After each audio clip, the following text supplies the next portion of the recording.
2018 Iowa softball tournament, and it has been a great week of softball. We've already handed away one trophy. It's time to hand the Class 4A championship here at the Iowa Farm Bureau High School Sports Championships from Fort Dodge. It is the Hoover Huskies and the ADM Tigers from Harlan-Rogers Park in Fort Dodge. Hello, everybody. Paul Yeager alongside Laura Leonard in this Class 4A matchup.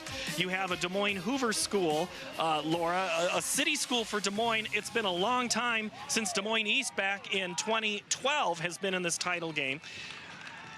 Hoover has done an incredible thing just to get here, and that's winning on the road for the entire postseason. Yeah, they had to go away from the friendly confines of their home field and win every game in postseason on the road. The last time they were here, though, as a school, they won the championship. So they're undefeated here up at Harlan-Rogers Field. They have a very small squad, not a lot of depth. Each one of these players up and down the lineup can really hit the ball, and they've gotten some really good pitching as well. Standing in their way is ADM from Central Iowa. This is their 5th trip to state, but first under their veteran coach, Rick Dillinger. In his 42nd season in high school, he has won state titles, just not with the Tigers. Well, it's his opportunity to win another one at ADM. This is a young squad, only one senior, one junior on the team, so they're probably going to be back at some point in time. It's an opportunity for them to kind of build a dynasty. And now let's meet some of those players as we go upstairs to Tim Fitzpatrick. Good evening, ladies and gentlemen, and softball fans. Welcome to Rogers Sports Complex in this 4A championship softball game between the visiting team, the Des Moines Hoover Huskies, and the home team, the ADM Tigers. Let's meet the non-starters. First of all, for the visitors from Hoover. Number 4, Meadow Lecoq. Number 10, Elise Hiskey. Number 23, Alexis Polson. Number 25, Peyton Biddle. And number 29, Angela Kubalek. Your assistant coaches, Katie Feuerbach and Bailey Gilbertson. Now here's your starting lineup for the Hoover Huskies. Leading off and doing the pitching, number 2, Hannah Blackford. Batting second at second base, number 3, Jade Sharp. Batting third, the shortstop, number 17, Abby Nolte. Cleanup hitter for the Huskies and doing the catching, number 8, Hannah Portinga. Batting fifth, the left fielder, number 22, Carly Benson. Batting sixth, the third baseman, number 14, Deja Bates. Batting seventh, the first baseman, number 11, Katie Burns. Batting eighth, the right fielder, number 21, Jordan Rediker. And batting ninth, the center fielder, number 1, Taylor Floyd. Head coach for the Hoover Huskies, Missy Feuerbach. Now here are your non-starters for the home team from ADM. Number 5, Callie Hazel. Number 8, Morgan Bailey.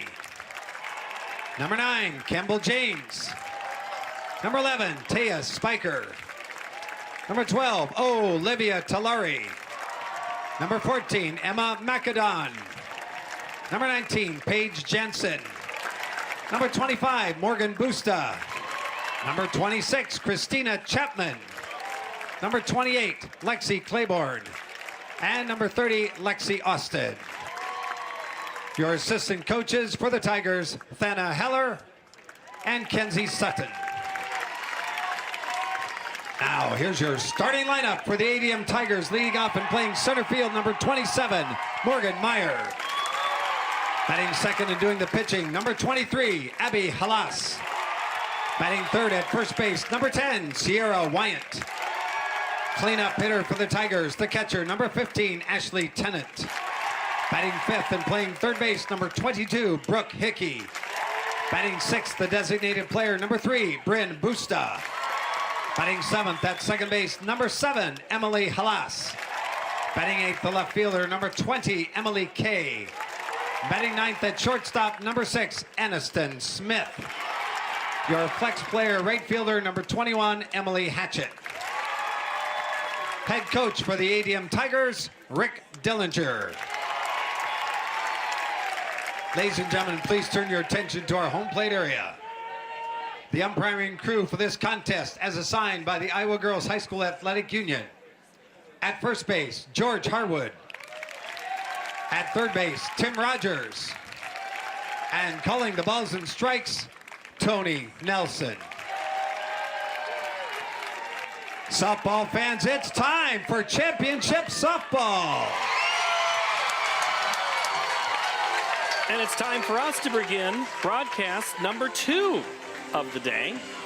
And it features that team right there in red, ADM. This is their defense that they will send out. Emily Kay, Morgan Meyer, Emily Hatchett, left, center, right. On the infield at first base, Sierra White. Emily Halas, the twin sister of the pitcher Abby, is at second. Anston Smith at short, Brooke Hickey at third. And the catcher is Ashley Tennant, and the pitcher is Abby Halas. Abby is a sophomore, and these are a look at her statistics as she has had a season that she's been able to find a 35-7 record over 278 innings. She's allowing 1.75 is her ERA, and opponents are only batting 171 against her. So Laura Leonard, this is the batting order that she will face, and it is a good one for the Des Moines Hoover Huskies. Hannah Blackford, Jade Sharp, Abby Nolte, Hannah Portinga, Carly Benson, Deja Bates, Katie Burns, Jordan Redeker, and Taylor Floyd. We've got keys to the ball game. And what are they, Laura? Well, what Hoover needs to do is they need to score first, and they need to score early. Against Charles City, they had a 5-run first inning.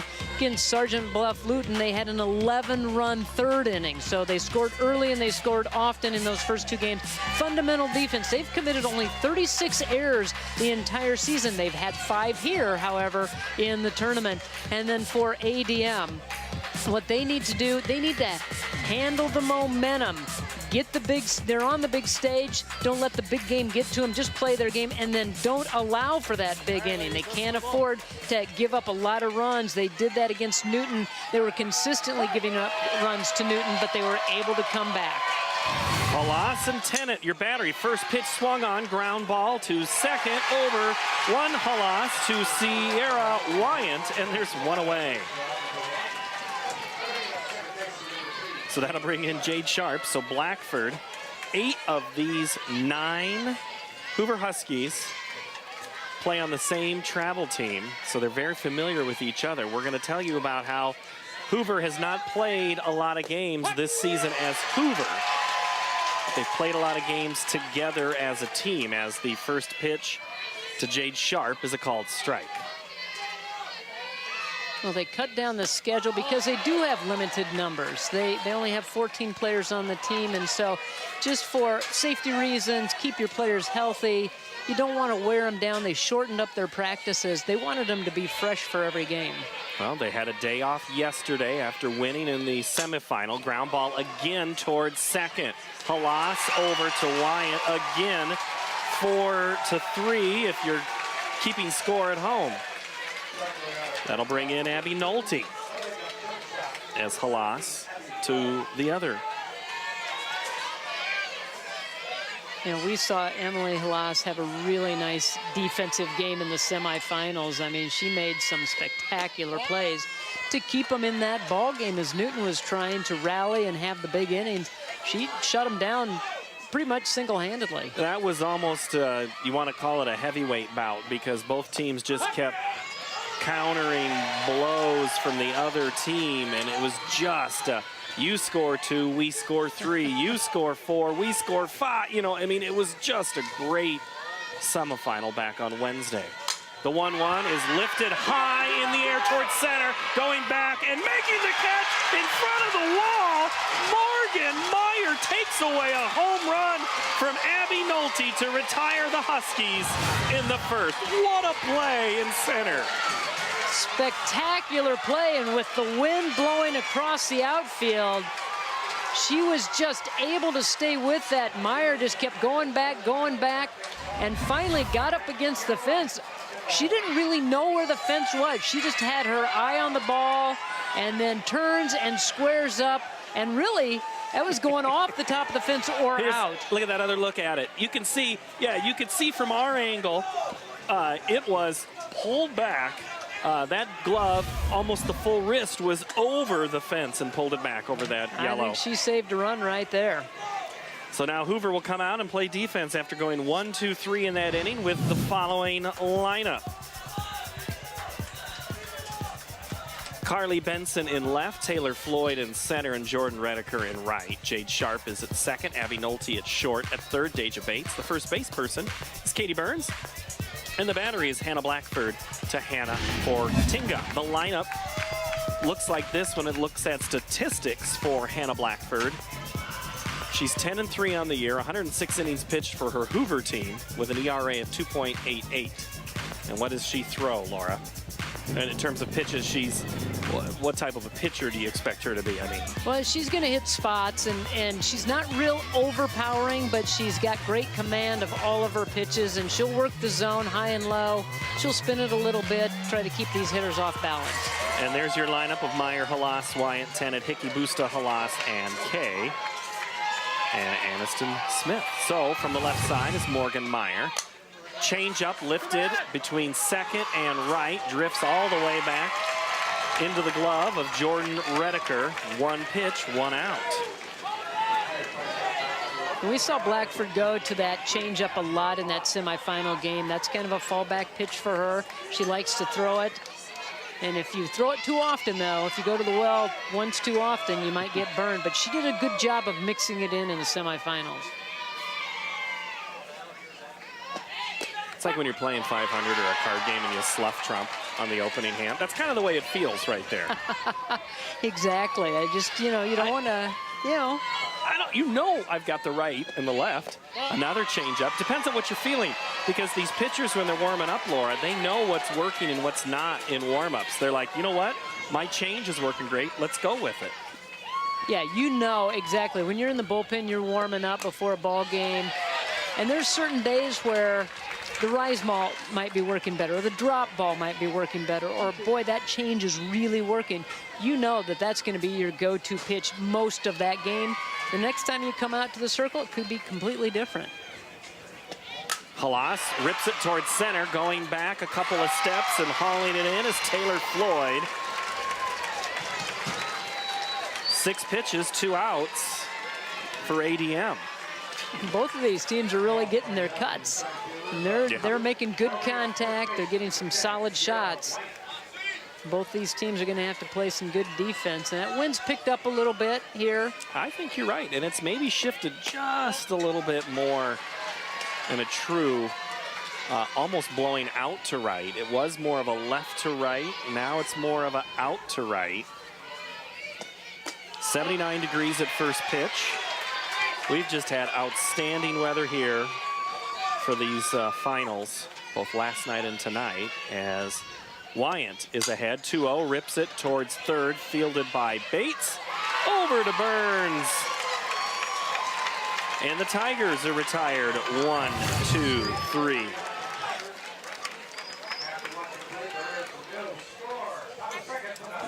And it has been a beautiful weather week, and the Diamonds have just been in great condition as they had the tarps pulled the other night, and it was just one of those things that they tried to make sure Jim Winter's crew, in fact Jim Winter is coming out right now.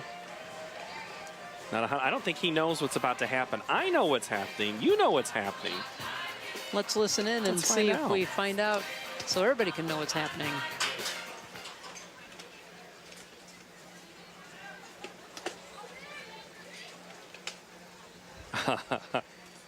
Ladies and gentlemen, please direct your attention to the home plate area, where Executive Director Gene Berger and members of the Fort Dodge grounds crew have a special presentation to make. Today's games marks the final time Jim Winter will be taking care of the state softball fields. For 36 years, Jim has ensured that our teams have played on the best of championship fields. As a small thank you for your support of the Iowa Girl, here's your ticket punched for one of your favorite pastimes, the Minnesota Vikings. Enjoy a game on us. Jim Winter, thank you for 36 years of support for the Iowa girl.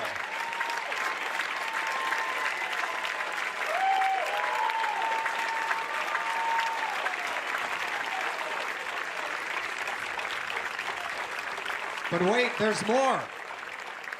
From Jim's maintenance staff.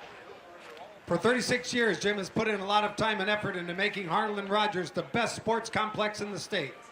Many young men that have worked here under Jim's guidance, and all of them have said this is the best job they have ever had, mainly because of Jim's leadership, mentoring, and tremendous work ethic.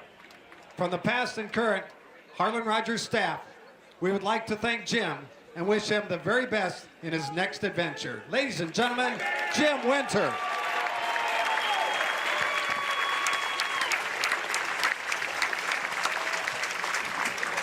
Well deserved for Jim Winter and his crew. These guys that work with him throughout the year and in this tournament, they clearly have a lot of fun. They do an excellent job of keeping this field in order. Jim, earlier today, Gene Berger told me, the head of the union, that he was invited to a board meeting, and they said, Jim, do you want to say anything? You know, we'd like to thank you for your service and say, you know, thank you, and would you like to say anything? And Jim couldn't speak. The emotions were too much for him. Well, he's put a lot of time and effort into taking care of these fields and this complex and maintaining it in spectacular conditions. And we've seen it through many years where they've had these fields ready to play through rain and wind and heat. And I mean, they keep them in pristine conditions. And what a tribute and well-deserved, because he has done such a great job of having these fields in fantastic shape for not only this tournament, but many, many other tournaments that come up here to play. Batting for Des Moines Hoover is Hannah Portinga. You know, in Jim's crew, you know, we've talked, in the last game, we talked about the long game, the late game. Well, part of that was because we had a couple of rain delays. They had the tarp on the field 2 or 3 different times that day and were able to kind of keep the rain from impacting the field tremendously. They were able to keep that water away, and we were able to play softball. Otherwise, we probably would have lost at least 3 of those games last year. Yeah, that was a great effort to get everything playable. Ground ball over to first, and making the play on Portinga is Annison Smith, and digging it out is Sierra Wyant. That's a great dig over there at first base. That ball's in the dirt. And first baseman with good hands, Wyant, picks this one clean as it goes in the dirt, and she stretches and secures it. Yeah. Nice play there as Halas finds the inside part of the plate. That is Carly Benson, a .239 season hitter. The junior fouls it behind home. Chased away. There's that 61. That's from her other team. Their colors are green, Hoover green, and orange. So they're used to wearing that green. Rise ball gets away from Benson, and that's the first strikeout of the day for Abby Halas. And I think Benson knew it. As Halas lets go with the rise ball, she knew it. You can see that look on her face. I needed to lay off of that one, but it's too enticing. Deja Bates made a great play at third, back in the first. Pops up the first pitch, and it'll go out of play here off the first base side, or third base side. ADM, that's Adele, DeSoto, Minburn, west of the Des Moines Metro off I-80. In Dallas County. If you're like, where is that ADM? Isn't that plant in Cedar Rapids? Hoover, we were asked earlier about where Hoover exactly is in Des Moines. It is one of the northern schools in the Des Moines district. Hoover is between Merle Hay Road and Lower Beaver, Meredith and Aurora. You cannot touch the dirt and go to the ball. You got to wipe that off, okay? I got an illegal pitch. It's a ball in the batter. One ball in the batter. So now it's an illegal pitch because of what you heard the home plate umpire, Tony Nelson, say. Went to the ground, picked up the dirt, and didn't wipe it off. We got 1 ball, 2 strikes. Rick Dillinger in the dugout looked in, asked what it was. I said, okay, I got you. Just want an explanation of it. 1-2, and that one is just off the plate. Good look from their camera behind home. Rick Fuller, Phil Blowbaum out there on the lift. If they're up too much higher, they'd be shaking in that breeze today. Up in the zone, chasing it is Bates. That's the second strikeout. That's the second full inning that the Huskies haven't been able to score. We've played 1.5 here in this Class 4A state title game. No strikes. You know, you can be selective. You don't have to hit her pitch. I'm not telling you not to change up because I think it's a very fat pitch for you to hit tonight, okay? So attack any pitch, but make sure you attack the pitch. Okay, here we go. Let's go. All right, let's get her back. There's Rick Dillinger, and here is my conversation earlier from the District 5 representative from Grundy Center, Iowa. It's Mark Buskel of the Iowa Farm Bureau. So, Mark, the big question, why is Farm Bureau involved with these championships? Farm Bureau's involved with these championships because they're excited about the youth of Iowa. This tournament is one of the best in the country, and we're proud of it. And we're just happy to recognize the girls here today and support them. There's a lot of great teams, whatever the sport. They do get a commemorative piece that they can keep that memory alive for a little bit longer. What is that? It's our signature ball program, and we've been doing it for quite some time. And they get a signature softball for to remember the day that they were at the state softball tournament here in Iowa. And the kids really appreciate it. And we appreciate you being here, Mark. Thank you so much. You're welcome. Thank you.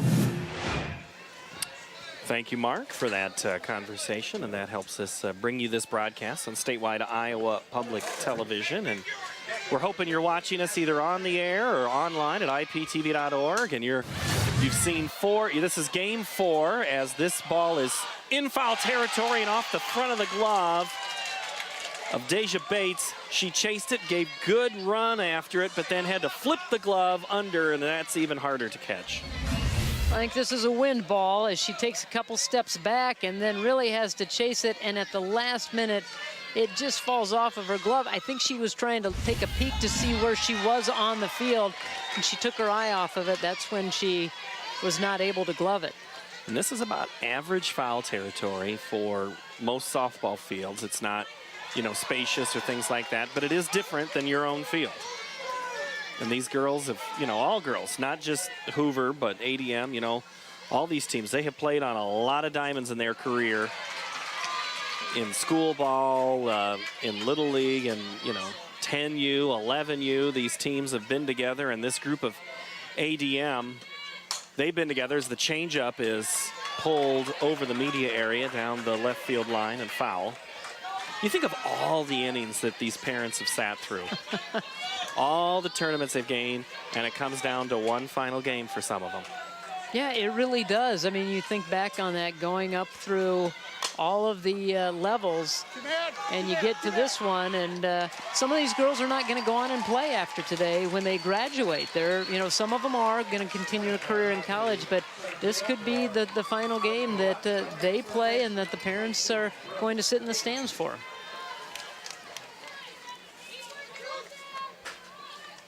And you think of the places they've been, whether it's around the state or ground ball. Back to the pitcher, over to first, Blackford to Burns, and quickly 2 away as after Tennant flew out to center. So neither team wanting to play much small ball because they haven't got anybody on base yet. No, they haven't, and both these pitchers doing a good job in the early innings, working quickly and being very efficient with their pitches. Foul ball towards the right side as Thana Heller reached out and almost grabbed it. She thought about it. She did. And then she pulled the hands back, and Thana Heller's been around the game for a long time and coached at East and was the head coach, assistant coach at East, head coach for a while, and now over here at ADM, I think doing maybe a little with DMAC, yeah, isn't she's she? assisting at DMAC as well, and it helps when you're, you got a coach who's got 42 years experience. Why not add a little bit extra experience? Change-up is going to be lifted towards center. Playable for Floyd. Floyd makes 2 outs in that inning. There's 3 now on the board. We've played 2 full innings, no score.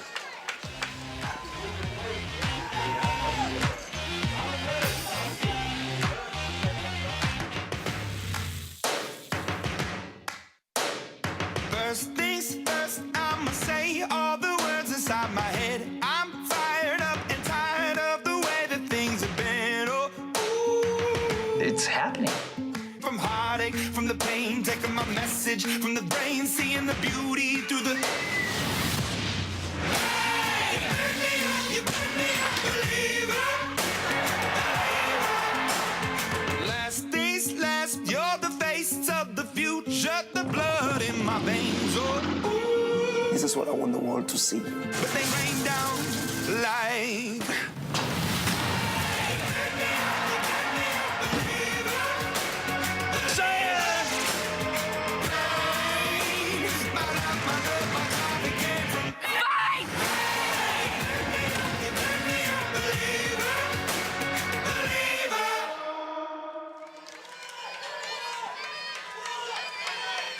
Back in beautiful Fort Dodge, Webster County, Iowa here, as the fans are just soaking up the sun, enjoying this beautiful Friday evening in Iowa. I believe they call this Chamber of Commerce weather. It is Chamber of Commerce weather. Swung on and missed. Katie Burns on the first offering from Abby Halas here in the third. Burns, Redeker, and Floyd. If anybody gets aboard, they'll flip the lineup and go up to Hannah Blackford. Second one sails out of the zone from Abby Halas. So Burns in the quarterfinal game, 1 for 3, with 2 runs batted in. Halas deals, swung on and missed. So ADM, you know, these two schools really not that far apart in all intents and purposes. What are we talking here, 40 miles? Maybe at most? If that, yeah. And in those 40 miles, there's a strike 3 from Burns. That's the third of the game for Halas. So ADM, you've got Dallas Center Grimes just up the road, made the state tournament. Earlham, which isn't that far away, made the state tournament. So take a look on out of that rise ball. Then you have the Metro schools as Redeker takes the first pitch between short and getting it is Aniston Smith. West Des Moines Valley was here playing at the state tournament. And, you know, quite a few teams in central Iowa this year playing on the finals, for that matter, not just playing in the tournament. Well, an accomplishment for Hoover, too. One of the, well, since 2012, that was the last time a Des Moines public school was in the state championship game. And Hoover, you talked about it in the open, Laura. Hoover, the last time they were here, they are undefeated at the state tournament. Problem is, they hadn't been here since 1982. Changeup goes inside. Well, if you're going to be that far apart between your appearances at the state tournament, you might as well win them all, right? That's the thinking of Hoover is, we're here, might as well keep that record intact.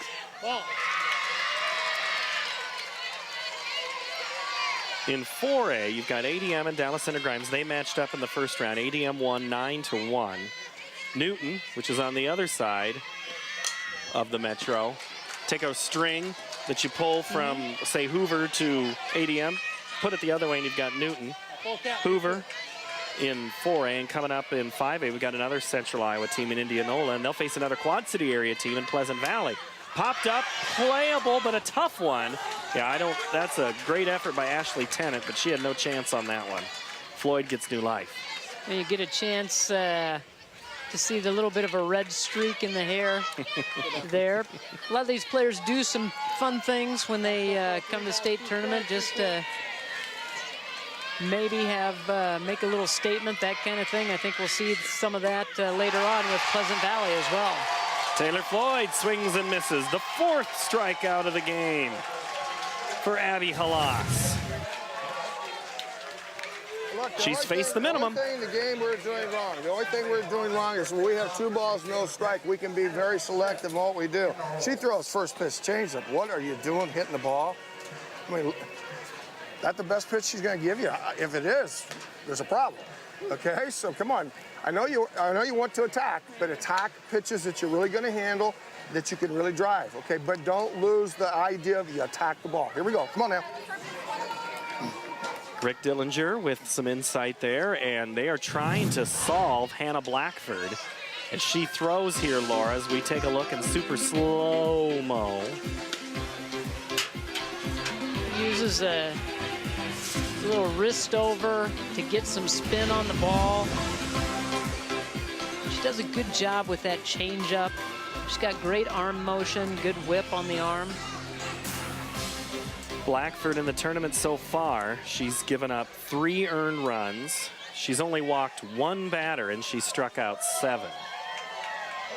And she pitches here in the 3rd to ADM. Emily Halas, Emily Kay, and Aniston Smith. First pitch to the younger of the Halas sisters by 3 minutes. Emily the twin. First pitch is a ball. Ripped down the line, fair ball past the diving shortstop Nolte. And on base for the first time for either team is ADM as Emily Halas gets a hit.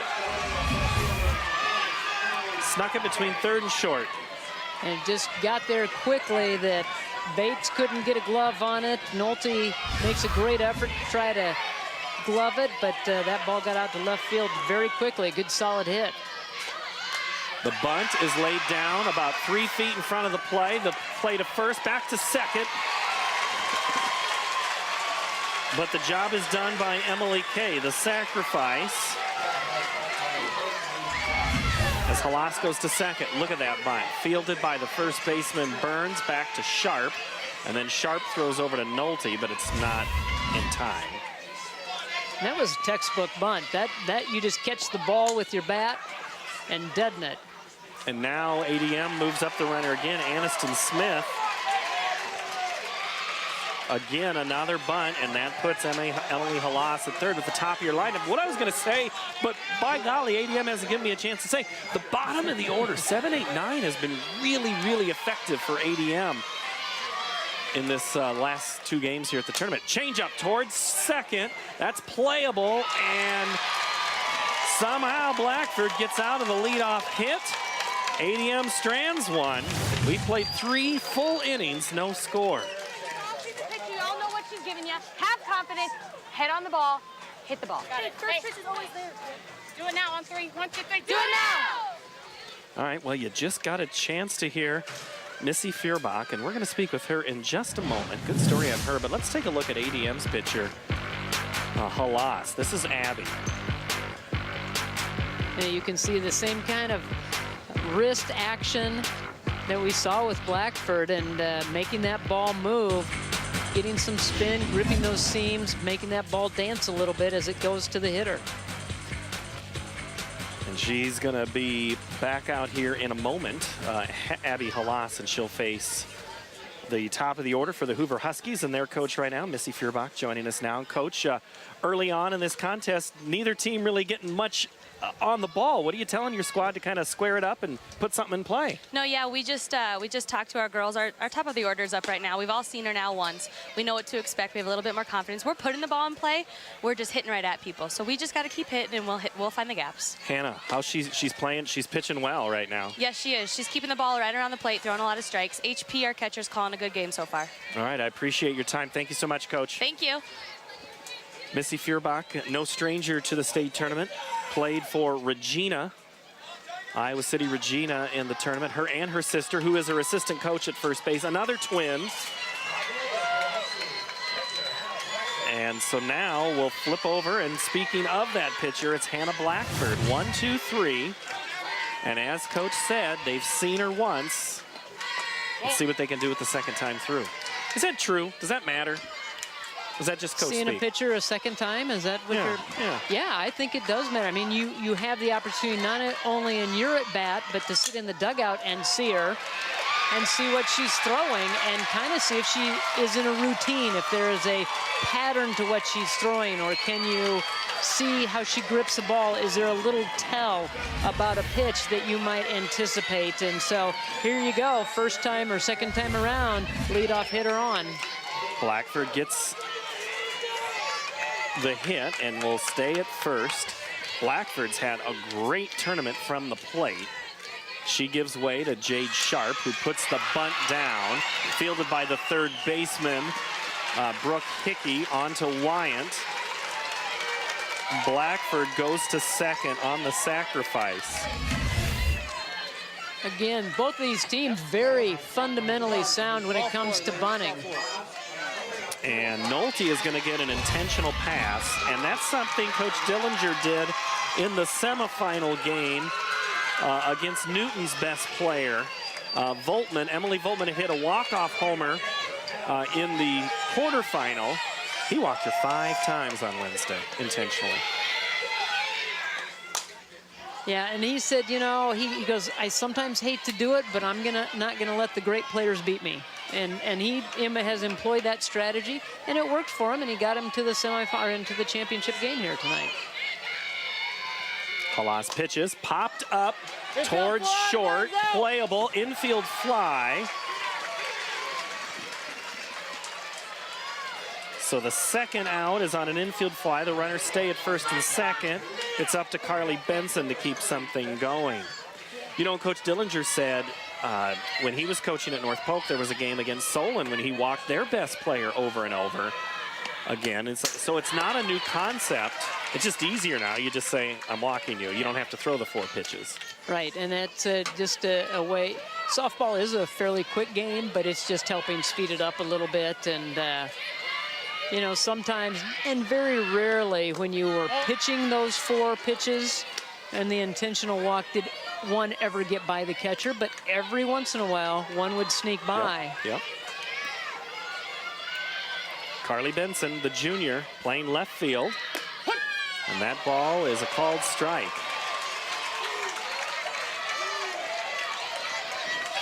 Runners won't be moving on the pitch, but they will be moving on the crack of the bat with 2 outs here. Fouled into the screen behind home. Blackford getting a pretty good jump out there at second base. Aniston Smith is playing more in the hole over there, a little bit closer to third, so she can get a pretty good jump all the way out to where shortstop is playing. Benson didn't like the call from the umpire, but that is the 5th strikeout from Abby Halas. We're headed to the bottom of the 4th, no score.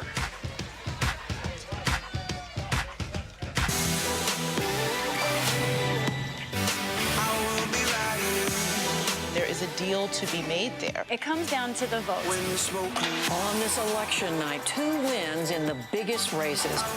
You broke your silence. We move forward. But then you pay the price. When the smoke clears, you and I against the world. That's what you told me. This is a once-in-a-lifetime opportunity for me. We ride the highs and lows. Calls for action after the school shooting in Florida. It's hard to say what motivated President Trump to threaten to veto this bill. What are they saying about the use of these weapons? This is wild times with big issues. Coming back to prison is not an option.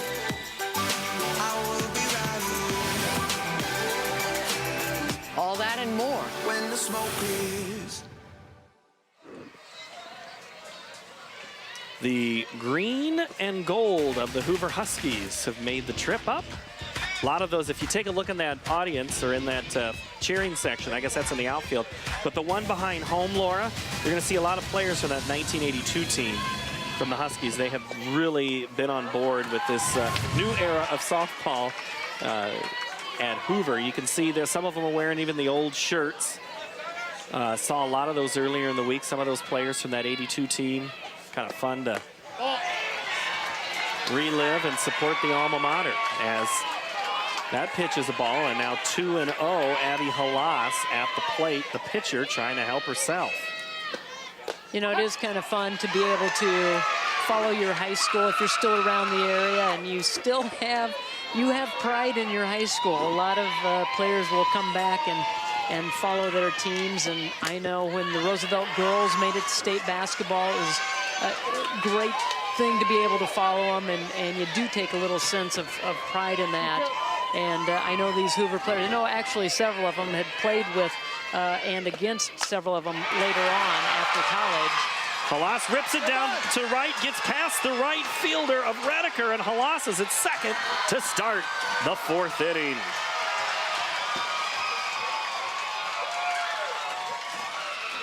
Now that was a shot out to right field. Redeker kind of misplayed that, and this is a team that prides themselves on solid defense. That just took a funny hop and it got through the legs of Redeker, and that puts ADM in a pretty good position to start off this inning. Coming in will be Sierra Wyant, and it was fielded.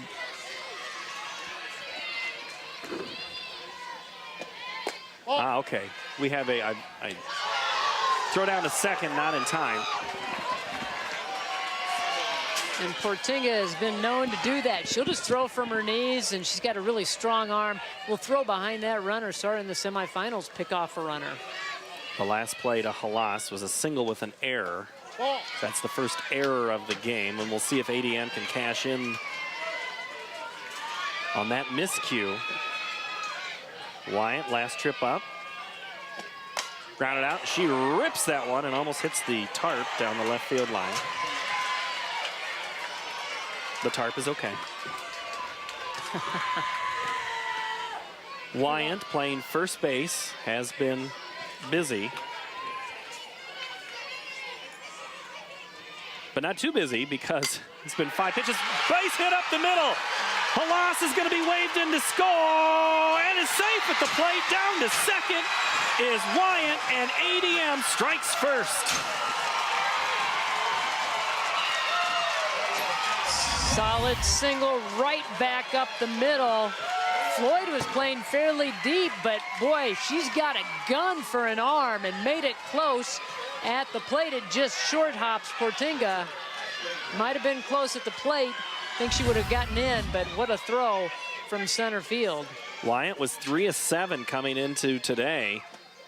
She delivers a good hit there, right up the middle.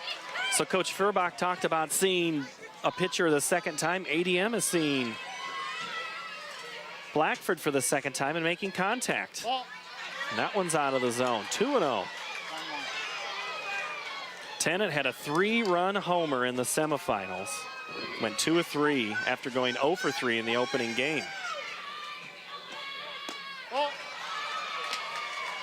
Now she coming into the tournament, 14 home runs coming into this tournament. #1, that led Class 4A in that category. She's got pop in her bat. And she hits it towards second. It's fielded cleanly, and thrown out is Jade Sharp to Katie Burns. Going to third is Sierra Wyant. A good piece of hitting, too. Hit to the right side of the field, move that runner a little bit closer. So now, Brooke Hickey. The umpire asks, batter, you got to get in here. We got to play. You have 20 seconds between pitches.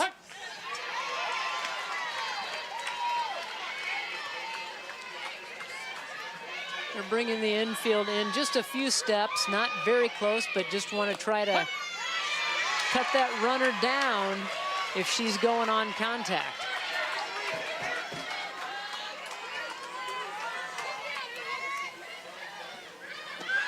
The bunt is down. It's a squeeze, and the play at the plate. She's out, blocked.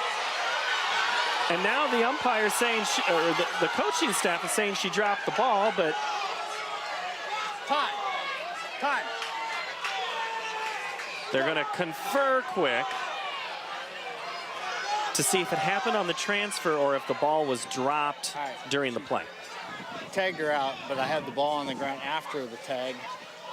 I can't dispute that. I just want you to know, did you guys see the ball come out? I did not see the ball come out. I have the runner up. Yes, I did not see the ball come out. I can't dispute what you said at all. I know the ball came out. So I'm gonna have to give her home on the safe call. Okay. With the ball coming out. Okay, let's go. Yeah, safe.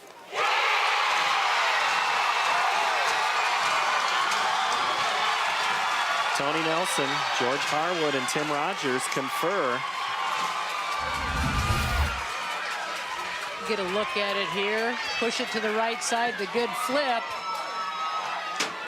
Okay, that's what I couldn't see from before. That ball wasn't in there. Never was. Yep, that's a good call. That's a good job by the umpires of coming together, talking about it, talking it through, and she never caught it cleanly. They had her at the plate, but she did not glove that ball and hold on to it. 2-0 ADM, ground ball towards second. They go to second, gets the lead out, and they do erase Hickey as Busta, the designated player, goes down to first on the fielder's choice. So Hoover gets the lead runner for the second out of the inning. That'll bring in Emily Halas, who's playing second base today and has all season, but it's the first time on varsity that she's played second. Just go where the coach needs. Lifts it foul down the right side. Yeah, said it was the coach's idea to move her over to second, and normally third base catcher, so a different look. You're looking from the different side of the field and having to field things on the right side as opposed to being at third base. So a little bit of adjustment, but the way we saw her play in the semifinals and the way she's played in this tournament, I don't think she's had too much of a problem. Popped up and chasing it down. Abby Nolte, great defense right there. Stops the rally there for the Huskies, or for the Tigers, but not before they score 2 runs here in the fourth to give ADM the lead. Yeah, keep it up. You can do this. Play our game. Attack mode on 3, 1, 2, 3. Attack mode. Coach Furbach there. She's a teacher in the Hoover District, Family and Consumer Science, her sister's in the district. And a guy who taught a couple of years and has coached a couple of years is Rick Dillinger. And Coach, thank you for joining us mid-game. We had a chance to see the replay there at home. You clearly saw it from there. How do you control what you're doing to not impact the girls on a play like that? Sometimes that's difficult to do, to be honest. But, everybody gets emotional, and the umpires are doing a good job. So, I can't complain about anything. We just got to keep working hard and try to get this thing won. All right, this team playing well, mostly on your pitching right now. Abby's throwing great. What's she doing well? She's throwing very well with her movement. Her location's been good. We just got to keep it up. All right, thank you, Coach. Thank you very much. His first coaching job was in 1976. Coached at Danville, Iowa, in southeast Iowa. Then at North Polk on the south side of Ames, north side of Ankeny, however you want to refer to it, in Des Moines, and now has been at ADM. Drives 43 minutes one way. And I said, so what do you think about in that time? He says, I usually flush the game. He says, when I used to live half a mile from the field, I usually came home in a foul mood. My wife wasn't so happy with me. Yeah, the family appreciates it when you have a chance to go through the game in your mind on the way home. You have a little time to decompress, and then you don't talk about it so much at the dinner table or that evening when you get home. So he knew, we asked him Wednesday, what are you going to do? Are you going to scout Hoover? And he's like, he had scouted the whole tournament field, and he probably had already scouted and put mini reports on the regional finals. Well hit ball towards center, straight away. Over the fence, it's a home run for Deja Bates. Touch them all. There is a fan out there in that little cluster of Hoover fans. Got a sign up with a target on it, and she just about hit it with that one. Deja, that pitch got up, and she ripped it. Let's see this one again. That was a pitch right down the middle of the plate. You can see over here to the right side, fans with the target. think he's taking credit for that one.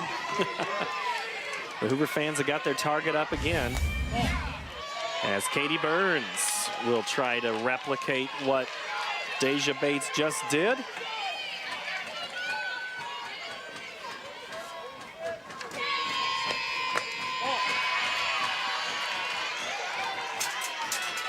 Katie Burns is a player that coming into the season had the mindset that she was probably going to be in the outfield, but they have moved her to first base. And as all the pieces fell into place for this Hoover Husky team, as we talked about, not very deep, only 14 players on this roster. So you've kind of got to mix and match, and everybody has to be willing to accept the role. The 2-1 is low, 3-1, and when asked what it's like to be in the championship game, Katie says, OMG. Using today's language on an old guy. Did you have to look that up? No, I knew that one, and she draws the walk. There's some things that I have to look up that they talk about, and Coach Rick Dillinger is going to take a quick timeout, and I think it's a great timeout to pull everybody into the circle and talk. And it's just, we've seen this in the earlier game today. One hit kind of shakes the team up. You're okay, but you got to come back on this next batter. You're getting too careful. Throw the ball. All right? Can't get careful right now. Okay? Look, you are 9 outs away. Well, when I talk about being competitive, let's see how competitive you really are. Show me. And that's something we asked the sisters, the twins. I said to Emily, which one of you is more competitive? And she goes, oh, well, we both are. And she says, Abby has just a little more, and she called it grind. Mm-hmm. You know what? I love the fact that Coach Dillinger challenged her. You know, see how much of a competitor you are. The bunt gets away from the first baseman. Burns is going to be held at third. Redeker is safe at first. And that one will be ruled, I'm sure, an error on, they're going to, on the throw. Okay, they're going to call that on the throw, so E2. So now first and second for Taylor Floyd. There's a good look at Redeker. Ripped. Foul. Third base umpire, Tim Rogers, both hands in the air. Took a long look at it before he raised the hands and making sure of that call, because infield was drawn in, and Floyd just took a rip at that one. Let's see what Hoover has now with nobody out, first and third. Going down to second, uncontested, will be Redeker. So now it's second and third with nobody out, the 9th-place hitter, your center fielder, Taylor Floyd. There's a look at Redeker. Burns is at third. Ripped, up the middle base hit. That could likely score 2 and will. Oh, holding. And going to second will be Floyd with a single that scores a run. Burns ties it up by scoring on the hit by Floyd. Right up the middle, Laura. Yeah, right back. Timing is perfect. Right back up the middle. And Halas could not get the glove on that. Coach Feuerbach holding the runner right away. Saw that Meyer was closing in on that ball in the outfield. Was not going to chance a runner getting thrown out at home. The pitch is called a ball, and we have a new ball game. Tied at 2 here in the top of the 5th. Hoover 21-7. Didn't play any games on a weekend to allow most of these girls to play in tournaments otherwhere for another team. Coach said they were playing softball in a competitive nature. I'll take it. High fly ball to right. This one is way out. 3-run homer. Hannah Blackford, touch them all. The Huskies take the lead 5-2. She was able to turn on that pitch. Looked like it was down low. Went down after it and drove it to deep right field. Kind of reminds me of another left-handed swinger from a Des Moines school not too long ago that hit a pitch like that with no doubt. Remind you of Brooke Wilmus at all right there on that home run? Same situation, very much like. Very much like it. In a situation with runners on, they need the big hit, and they certainly got it from their pitcher. Blackford's going to have to do something really weird to not be, in my eyes, captain of the all-tournament team for after that play right there. She was already 4 of 7 coming into today, and she's 2 for 3 today with a 3-run homer as the play is made Hickey to Wyant. And, you know, Coach Furbach, I think one of the reasons she held that player, that runner at third before, is she's got the top of her order coming up. 1, 2, 3. Hoover scored 11 runs on 9 hits and 3 errors against Sergeant Bluff Luton on Wednesday. They sent 16 batters in the top of the third. She's thinking, nobody out. Why get an out at the plate? Yeah, you don't want to do that. You've got the rally going, and you don't want to stop the momentum by getting a runner thrown out at the plate, knowing that you've got hitters 1, 2, 3, 4 coming up behind. 7th Husky to bat is Abby Nolte, the shortstop. Rise, doesn't move much.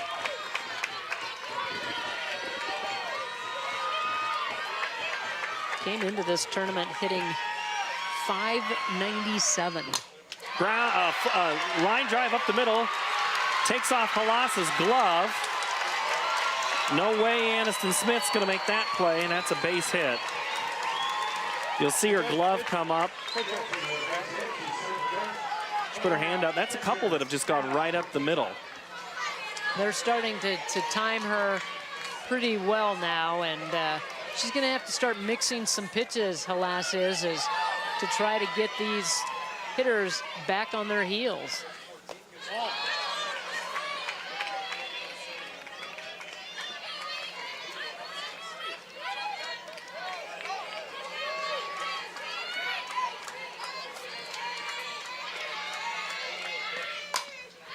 Ripped foul by Hannah Portinga. Even the foul balls are solid contact. Yeah, that's got to be a concern if you're ADM right now. Well, and you look at the pitchers for ADM, and Abby Halas has thrown all but 4 innings this entire year. So she has been their main pitcher. Ground ball to third. They go to second to get the out. On to 1, not in time.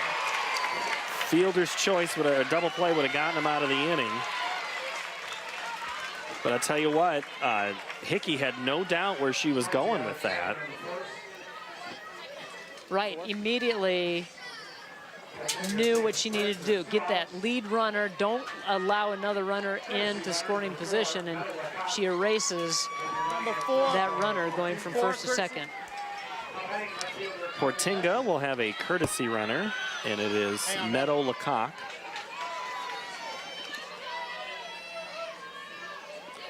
As they register that in the book, and upstairs,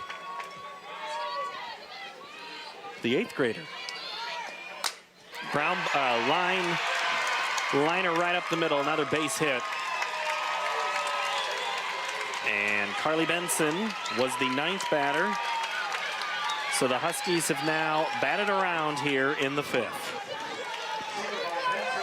They talk about 8th graders. This is a very young team, and as we have said before, only 14 players on this team, 1 senior and 4 8th graders that they have pulled in. Popped up, possibly playable, but now it drifts out.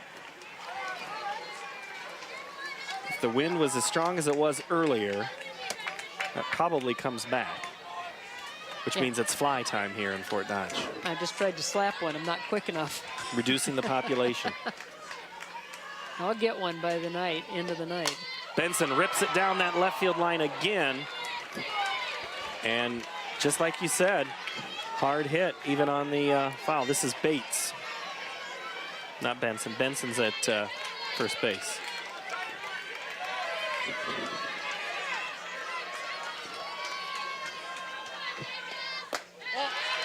Bates started the inning with a home run to straightaway center.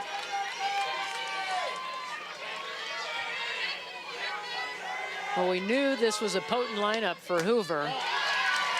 And we saw it in the semifinals, how they unloaded in that ball game. And what was it, 11-run third inning against Sergeant Bluff Luton? Yeah.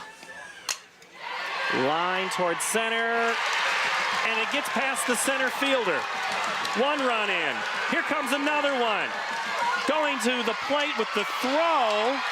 Won't get Benson. She scores from first. Lecoq scores. And Bates, a triple to break this game open. Meyer thought she had a beat on it, and it just scoots underneath her glove and all the way to the fence. Hatchett has to hustle over and get it and relay it in, and the runners are rounding the bases, adding 2 more to the Husky total. Deja Bates is a single and a double from the cycle this inning. With a home run and a triple. Yeah. She's got the hardest 2 out already. Yeah. Wow, that would be something. Katie Burns digs in for the Huskies. That one's high. 2 balls and 1 strike. 7-2 now your score. As Hoover, remember they sent 16. This is batter 11.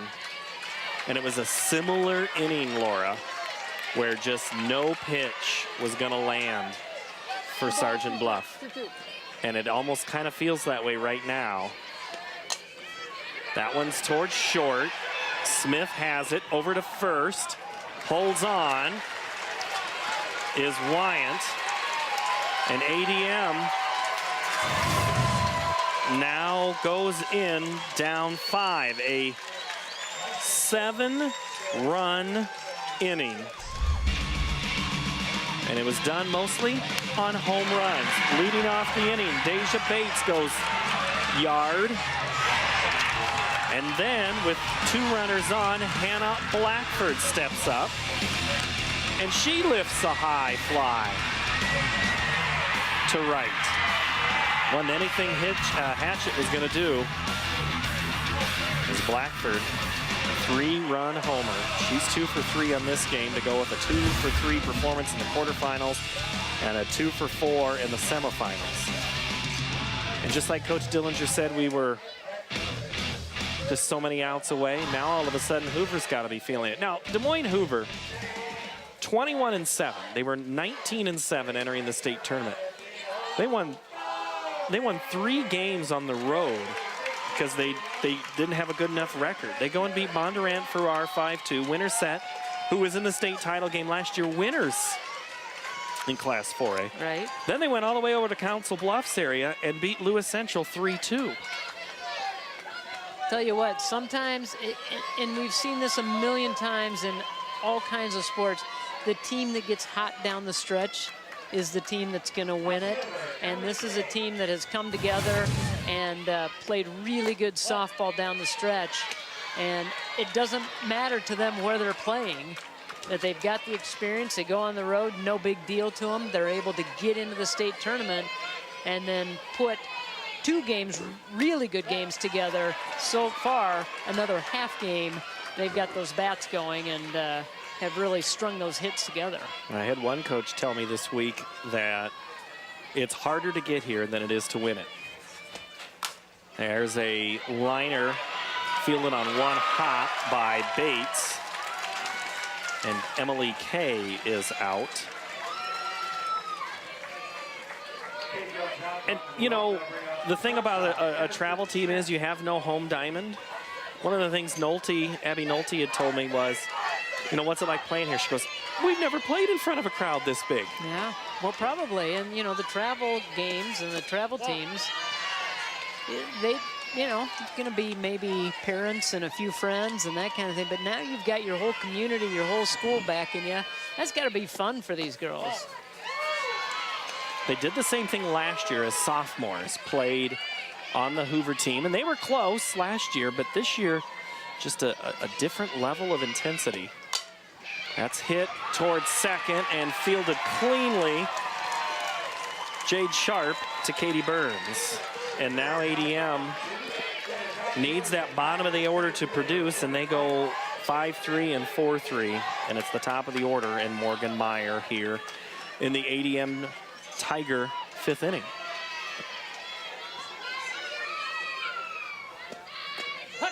No, even with 2 outs, you got to start a rally. We've seen a lot of things happen with 2 outs in an inning. And that's the kind of mindset that you have to have, is you got to make something happen. Keep the lineup moving. Popped up, left side, into the shadows in left field is where Carly Benson catches it. And we're through 5, 7-2, Hoover in control. And let's see how we got to 7-2. Well, it started back in the 4th. That's when ADM was able to string together a couple of hits. And that was Abby Halas, and then Sierra Wyant had base hits, and then the play at the plate where it was overturned after a review of umpires. That allowed that run to score. And then Hoover just used the home run. First, it was Deja Bates. Then it was Hannah Blackford.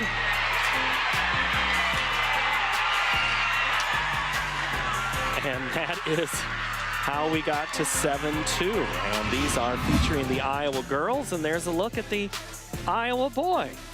Chuck Offenberger, the pride of Greene County. I think that's a San Francisco Giants hat. Normally, I'm surprised it's not a Vanderbilt hat. I know he's a big Vanderbilt fan.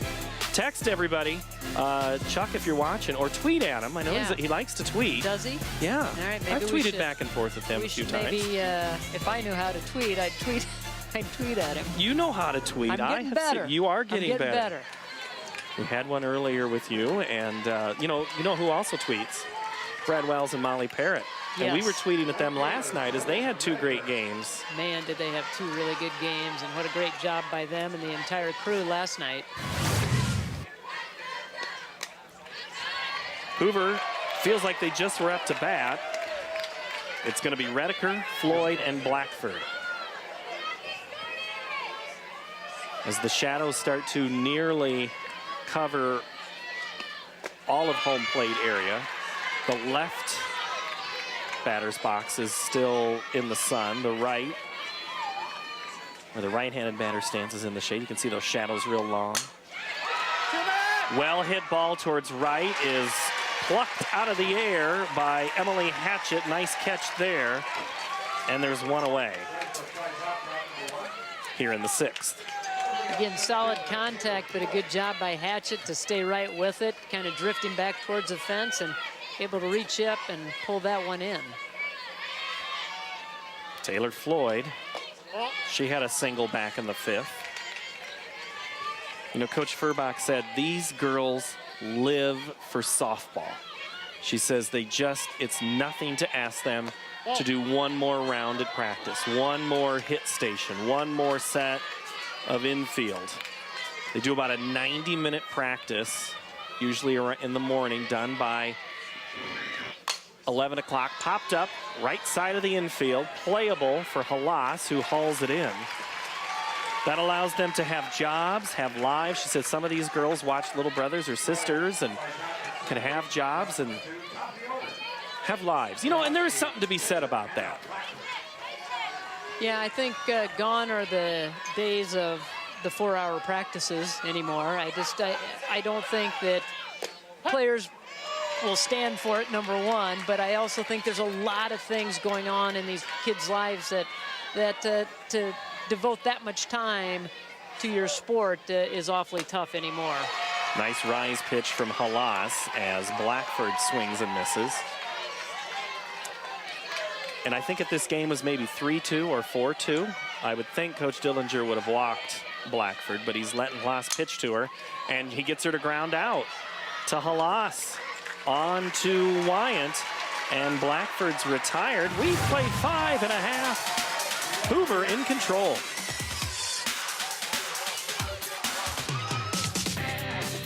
You won't find it written in the sky. Art can be seen as so foundational to civilization. You can't buy to get to it tonight. It just had an electrifying impact on me. It's harder and harder to see what's true, but it's never been easier when I'm with you. Yeah, it's harder and harder to doubt these things. What we found was amazing. When I see the smile running across your face and the sunrise lights up another day,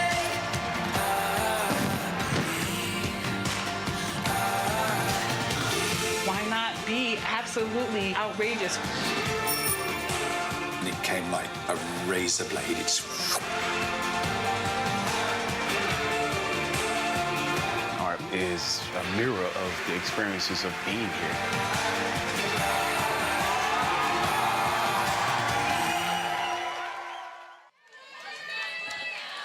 Beautiful Friday evening here as we approach the 7 o'clock hour in the Central Time Zone.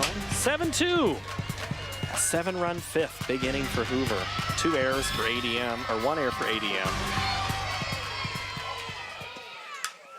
First pitch is swung on and fielded and thrown. Excellent defensive play by Jade Sharp to record the out on Abby Halas.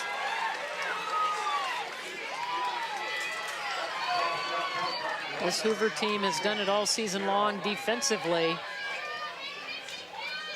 And they're just fundamentally sound on fielding ground balls.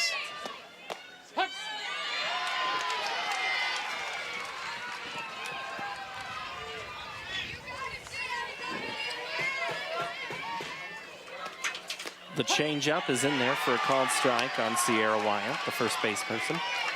Got to clear up something here. A Hoover Husky.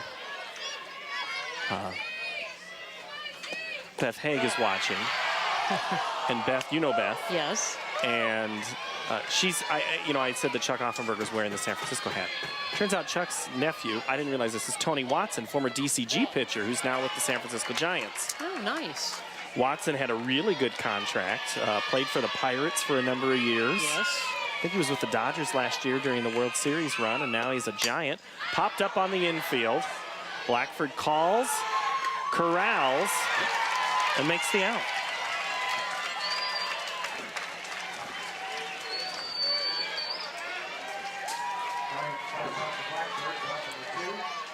Well, thanks, Beth, for that information, because that, you like to know when you have some local players drafted playing in the major leagues and what connection and all of that and where they are now, and so that gives us a little bit of an idea. Well, the most famous Hoover Husky, when you talk about drafted players, would be Hellickson, Jeremy Hellickson.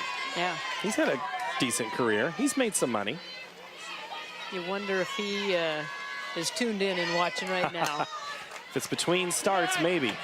Towards Ford, or Floyd in center, makes the catch. And ADM goes 1, 2, 3 in the 6th.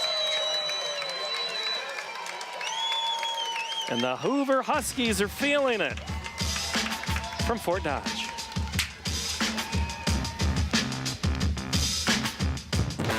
I love the way you talk about beauty and love. What else is there? Well, my family talk about money and violence. Whatever I have to do, I'll fight. Quite right. You look like a woman who's been starved of fun recently. What sort of man are you? If you harbor thoughts of mischief, I insist that you divulge them. She's very confident. Isn't she? Be elegant or die. God, this is crazy. Believe me, I've seen it all. Everyone has shadows. The trick is to outrun them. That was thrilling.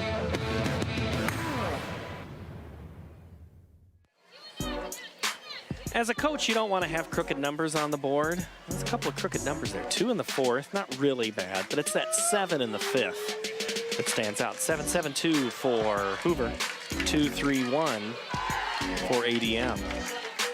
So we go to bat here in the 7th inning. Hoover will send to the plate their 2-3-4 hitters, Sharp, Nolte, and Portinga. And the first pitch is a strike. Hey, look at both of these teams, very young teams. Both teams just have one senior, ADM with just one senior, one junior. So you have to believe that both of these teams will be back in the mix again next year.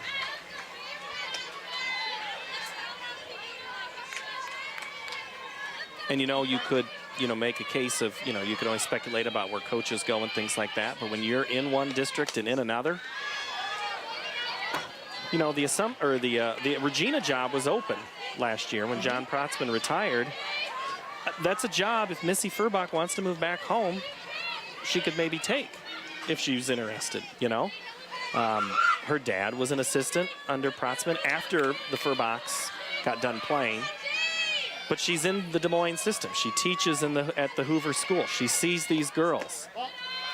She's trying to build a program. Sometimes coaches want to build their own as opposed to live on something that's existing. Well, and she has certainly turned around this Hoover program because they had fallen on hard times. They had trouble getting players out and fielding a team, and I think she's worked really, really hard to be able to put this all together. Popped up in foul territory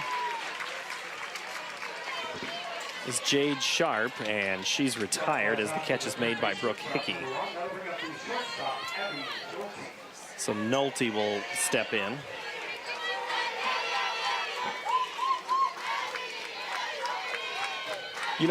And Hoover lost some games this year. They lost 12-2 to Ottumwa, 13-3 to Roosevelt, 15-5 to Ottumwa again. They left the Metro to play Ankeny Centennial and Ottumwa. Well, that's in the conference, but they did play Regina, Waterloo East. Otherwise, it's all Metro. It's all Metro schools. Yeah. And Ottumwa's in the CIML in that conference. Right.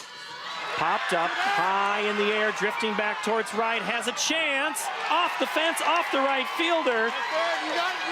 That's going to be a fair ball and likely an inside the park home run coming around. Here's the play at the plate, not in time.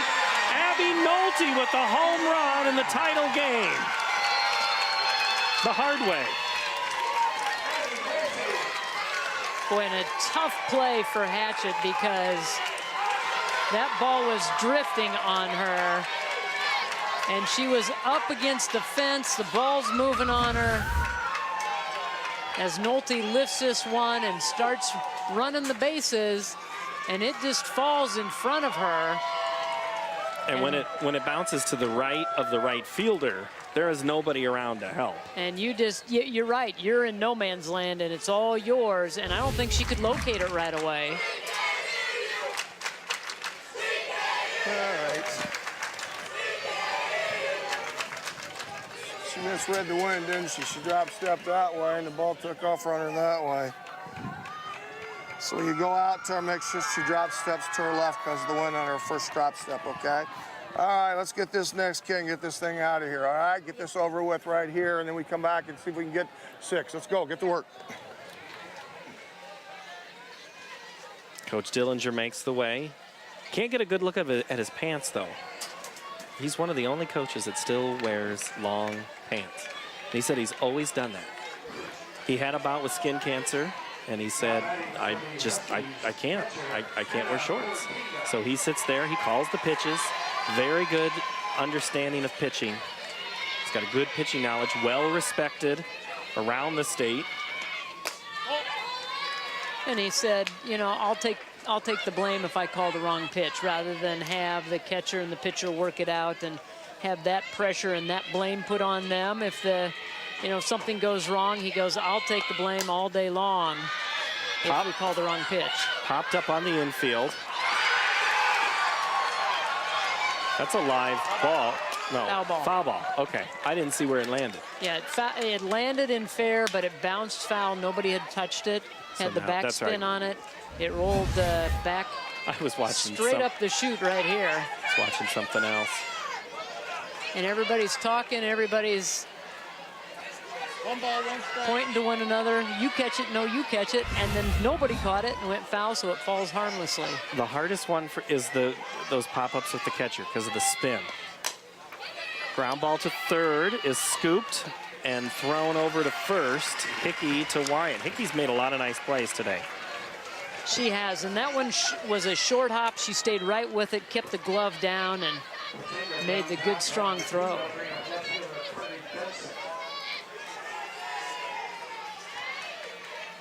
Carly Benson. Her last at-bat was a single. It seemed like everybody in that 5th inning had a base hit or got on base somehow. Ripped foul. And the umpire hustles out of the way. We were going to talk about, I was about to say something about Ashley Tennant there because we were discussing the pitches. Coach had said, he goes, I let Ashley call some pitches during a couple of scrimmages. And he goes, she did a really good job. Asked Ashley about it. And she said, I did it, but I would be too scared if I call the pitch that the girl hits a home run on. Well, and thus, Coach Dillinger saying, you know what, I'll take that on. And, you know, and that's what some players think. You know, I don't know if I want to have that responsibility. Let Coach do it. Smith scoops it up, makes it look easy over to Wyatt. The Hoover Huskies are 3 outs away from a state title. Big hill to climb for ADM.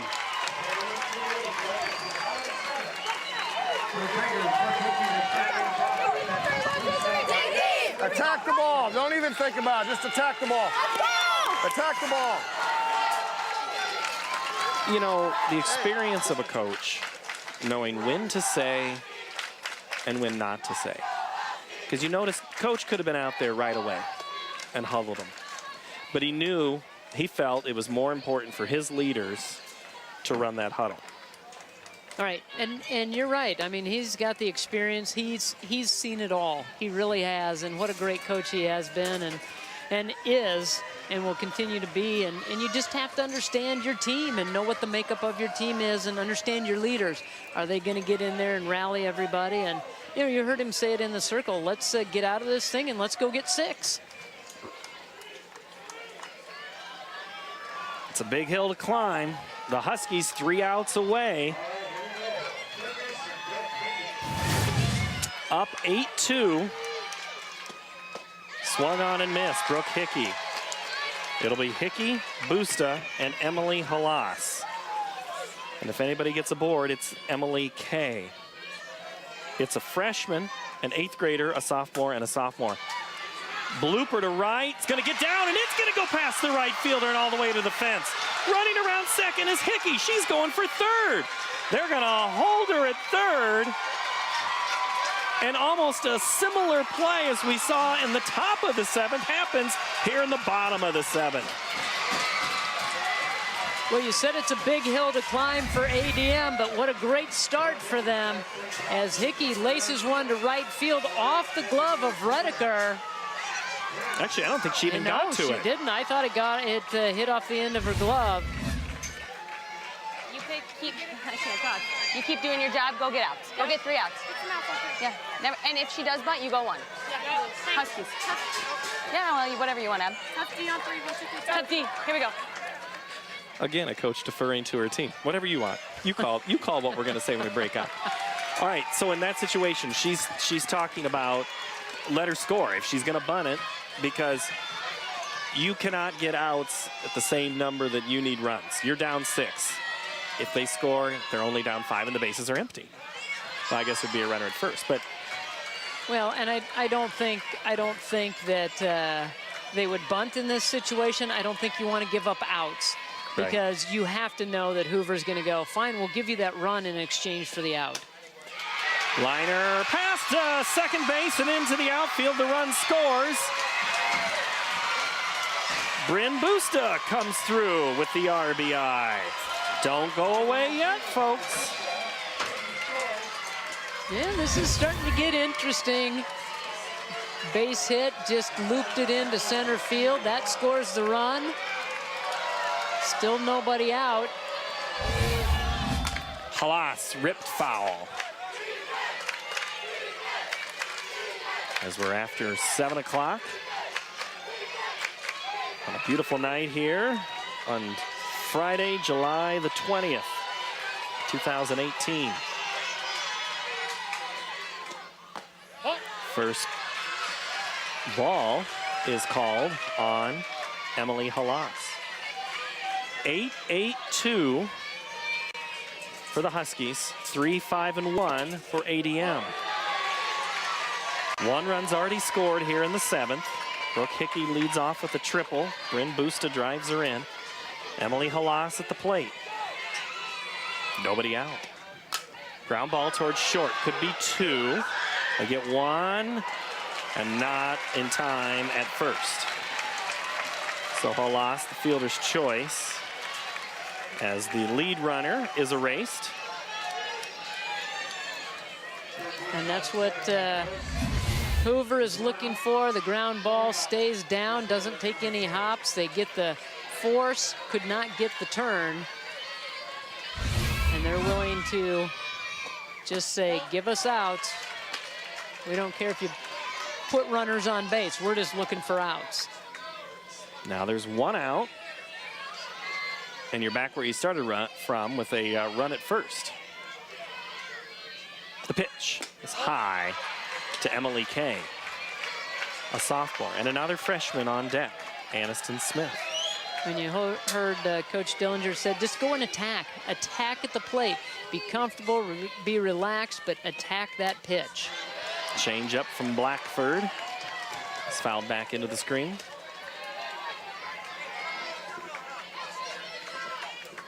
The players for ADM said, what was it, you asked them, what was it like when Coach Dillinger showed up?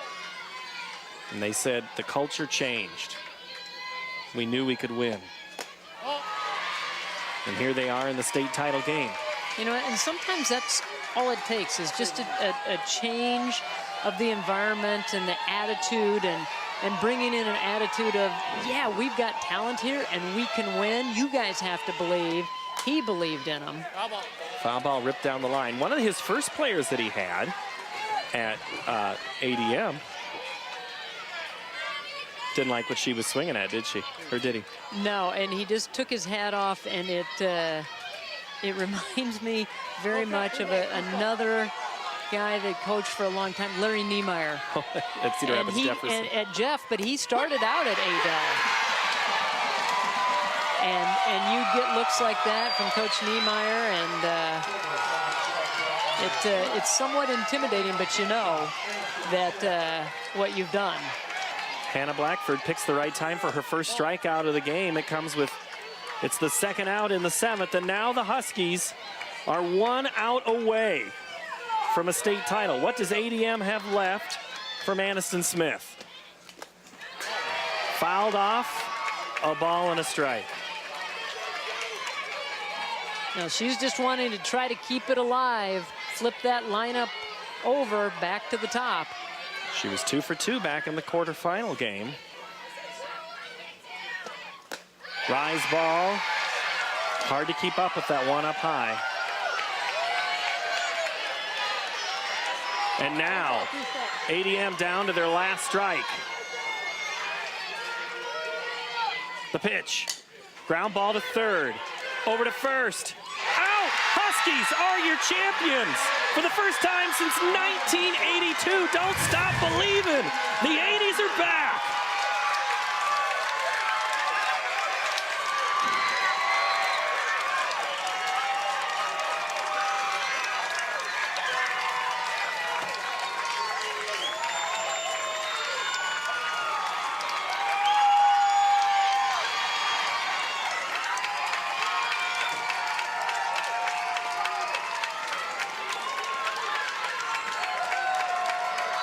A group of players that has come together, 14 strong, and a very young team with only one senior. Hoover High School remains undefeated here at Harlan Rogers Field in the state tournament. That is 2 appearances, 2 state titles. First time a Des Moines Metro school has won a title since Des Moines East in 2011. And the Huskies will go home with the champion trophy with an 8-3 win in the Class 4A state title game. Well, here's the last out, the ground ball to third base. Bates throws across the diamond and the celebration begins. As Hannah Blackford says, these Hoover Huskies are a lot like the Chicago Cubs. They hadn't been to the state tournament in a long time. That play was very reminiscent of Chris Bryant in the World Series, fielding that ball at third base, winning the World Series for the Cubs. Same kind of play. Bates over to Burns, and they pull off the victory and are state champs. 4A All-Tournament Team Medals is Farm Bureau Board of Director member Mark Buskol.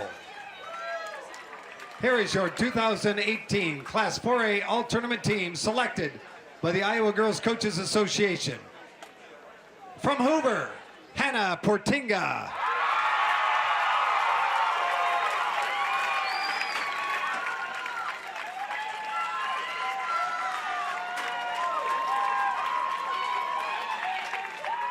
From ADM, Ashley Tennant.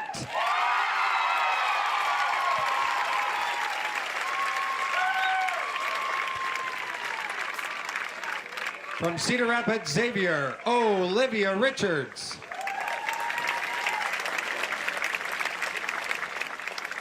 From Newton, Emily Voltman.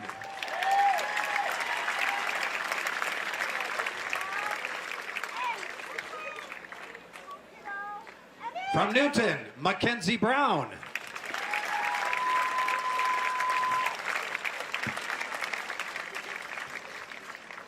From Sergeant Bluff, Luton, Chloe Black.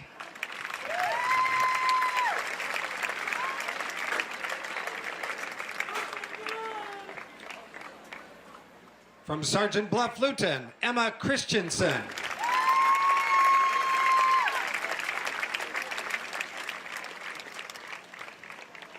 From Des Moines, Hoover, Deja Bates.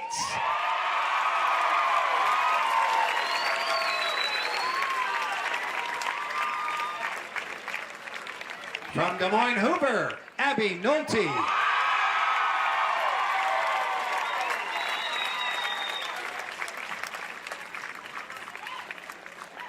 From ADM, Abby Halas.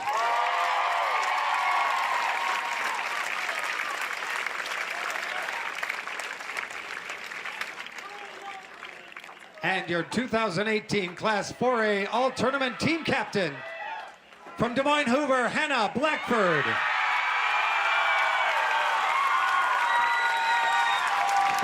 She had an incredible tournament, Hannah Blackford. In this game, Laura, she threw 7 innings, 78 pitches, no walks, 1 strikeout. She did a great job. She's not overpowering by any means, and as you had mentioned, the 1 strikeout, but she just did a good job of locating pitches, didn't get herself into trouble, didn't really get out of sorts when they gave up those 2 runs, but she did a really nice job, not only in the circle, but at the plate as well. 2 for 4 in this game with a home run to go with her 4 for 7 performance coming into this game. It's not an easy, it wasn't a hard thing to say. She should be on the all-tournament team. Yeah. Also on that team were players from Newton and Sergeant Bluff Luton. Newton won 7-6 and 8. Newton was down 6-1 after 5 to take 3rd place. Well, Newton showed us yesterday or Wednesday that they certainly have the firepower to be able to come back when they get down. I think we'll see Newton again, especially their first-year coach, former college coach. In addition to receiving medallions, every participating player will receive a commemorative softball provided by Iowa Farm Bureau. title sponsor of the Girls Athletic Union. Presenting awards are members of the Iowa Girls High School Athletic Union Board of Directors. Congratulations to the runners-up in Class 4A, head coach Rick Dillinger and the ADM Tigers on an outstanding 2018 softball season.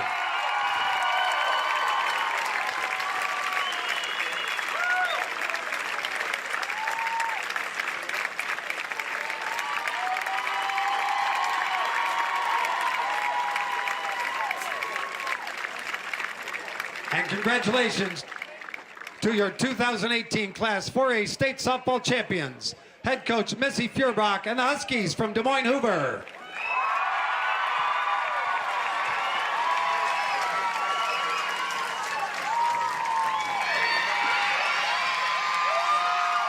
There are mothers and fathers of this team that weren't even alive in 1982 when Hoover last won a state championship, but they were, no doubt about it, the champions here in Class 4A, Laura. You know, we talked about what are the keys for them to win this ball game, and one of the keys was score early, score often, or score right away in the first inning if they could. Well, they didn't get that done, but they scored often in that big inning in the 5th inning, and that's what has done it all season long for them. They've had that big inning, and what a credit to this coaching staff and this young group of players. A 7-run 5th was the difference in this ball game for the Hoover Huskies. The field was immaculate. The play was excellent. One great play after another. We've got 2 in the books, 1 more to go. Your Class 4A state champions, the Des Moines Hoover Huskies, are your 4A champs. So long from Fort Dodge for right now.